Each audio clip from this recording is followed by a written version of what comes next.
Mes chers camarades, bien le bonjour. Aujourd'hui, on se retrouve pour une expérience assez incroyable qui va défier votre imagination et les lois de la physique, puisqu'aujourd'hui, on va interviewer un iPad. Mais pas n'importe quel iPad, puisqu'il s'agirait de la réincarnation de Louis XIV. Il paraîtrait même qu'il aurait la même voix qu'à l'époque. Allez, c'est parti.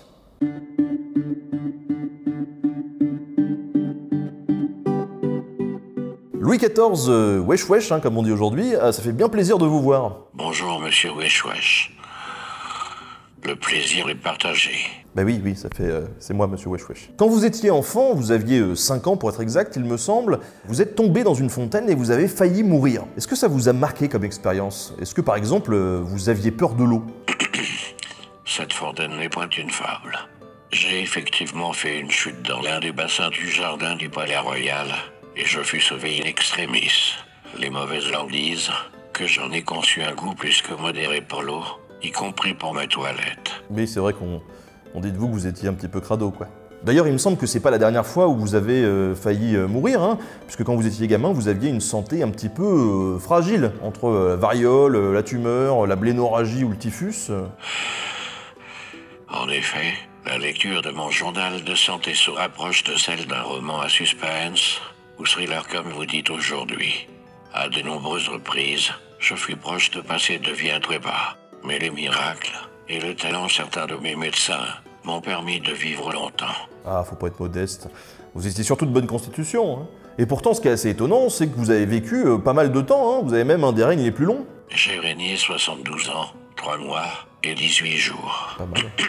La juvénile, Élisabeth II, règne quant à elle depuis seulement 66 ans. Mais elle a pour elle l'avantage certain d'être encore vivante. D'ailleurs, vous étiez si vieux que lors de votre mort, votre successeur n'était autre que votre arrière-petit-fils Louis XV.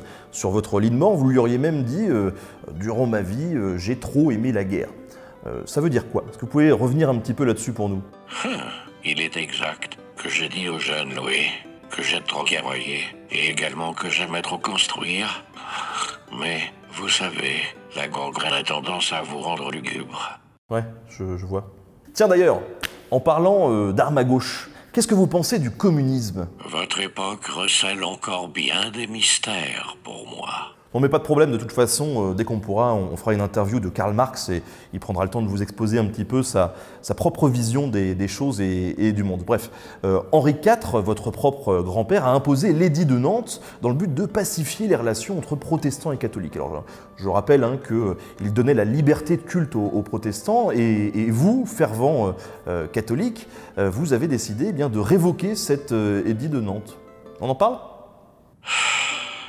On est parfois mal conseillé, que voulez-vous? Vos bancs étaient contre, peut-être aurais-je dû lui prêter l'oreille. Oui, donc vous vous dédouanez totalement sur vos autres conseillers, quoi. Allez, dites-moi Lolo, est-ce que votre vie à la cour, elle était plaisante? Parmi les figurants de ma toute-puissance, combien étaient sincères? Mais les fêtes, les fastes et les pièces me manquent. En effet. Ouais. Alors c'est déprimant, mon pauvre vieux, Alors depuis quelques années, à la télévision française, il y a une série qui fait parler d'elle et qui s'appelle Versailles. Est-ce que vous pouvez nous en dire quelques mots? J'ai œuvré toute ma vie à faire que mon règne soit éternellement admiré. Je fus donc en joie d'apprendre l'existence d'une telle œuvre 320 ans après que je trépasse. Ah, je suis sûr que Canal+ aussi, Et vous trouvez que votre vie, elle est relativement bien retranscrite ou est-ce qu'elle est quand même un petit peu romancée pour y ajouter un peu de piquant? Bien évidemment. Il y avait des jours entiers où je restais à travailler avec mes conseillers. Qui cela intéresse-t-il? À mon époque aussi, nous aimions nous divertir. Cela n'a que peu changé. Alors, est-ce que vous pourriez dire, s'il vous plaît, à la caméra, vive la 6e République? Ou encore mieux, mes chers camarades, bien le bonjour. Ça me ferait vraiment très très plaisir, c'est pour mon émission. Le roi ne peut décemment accéder à votre requête, mon brave homme. Oh. Mais comme gage de ma bienveillance, je salue de ma plus belle révérence vos fidèles. On arrive donc à la fin de l'interview. Est-ce que vous voulez rajouter un petit mot, un mot de la fin? Je dois vous quitter, mais soyez persuadés que l'estime que j'ai pour votre personne vous met à couvert dans mon esprit. Merci Louis XIV de nous avoir accordé un petit peu de votre temps royal. Hein, voilà. À la prochaine avec Karl Marx.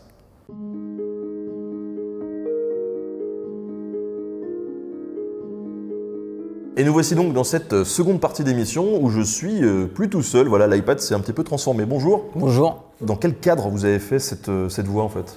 Alors on l'a fait dans le cadre pour la dernière et troisième saison de Versailles qui arrive fin avril sur les antennes de Canal+. Et en fait on avait remarqué que Versailles, la série, avait fait beaucoup de bruit, que ce soit dans la presse ou au niveau des fans de série.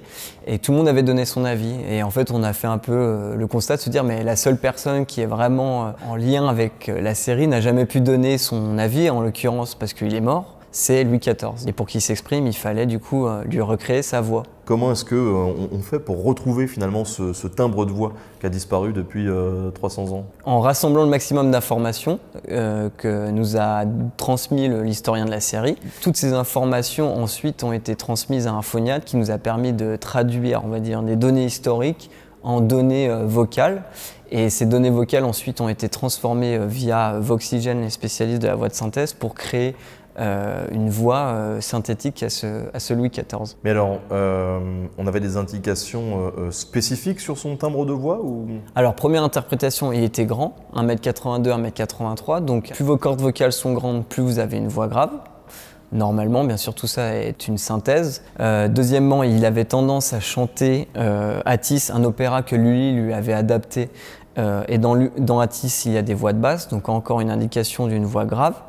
Et deuxième chose, tous les paralinguistiques, donc liés plus là à son journal de santé, donc il avait des problèmes bucco-dentaires à cause d'une fissure qu'il avait dans le palais, donc ça lui crée une voix nasillarde et aussi des tendances à respirer du palais ou de la mouche parce qu'il avait des fluides qui passaient entre le palais et le larynx. Très glamour. Voilà.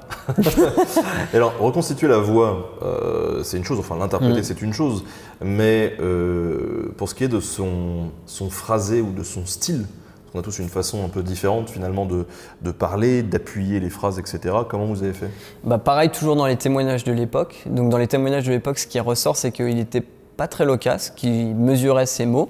Est-ce que c'est justement par rapport à sa position, il voulait se donner une stature? Deuxième chose, il se mettait rarement en colère, même quasiment jamais. Il gardait ça pour le privé, mais donc du coup, quand il s'exprime, il ne s'énerve pas. Il est toujours sur une tonalité plutôt neutre.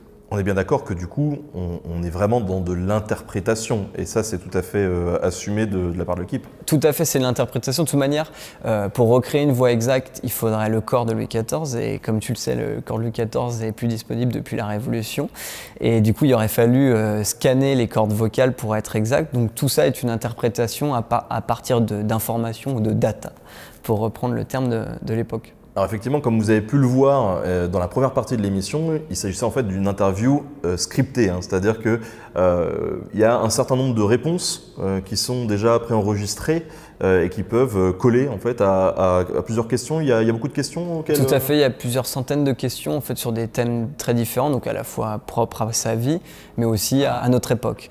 Donc c'est pour ça qu'aujourd'hui, les gens pourront discuter sur Internet via le compte Twitter de Louis XIV. Et donc du coup, en fait, aujourd'hui, Louis XIV, on l'a ressuscité à la fois pour donner son avis sur la série, et puis aussi pour donner son avis sur le monde qui nous entoure et toutes ces coquetteries. Il va y avoir quand même un beau boulot de suivi sur Twitter, non? Eh ben ça c'est sûr, il y aura pas mal de questions auxquelles répondre. Merci beaucoup. Merci.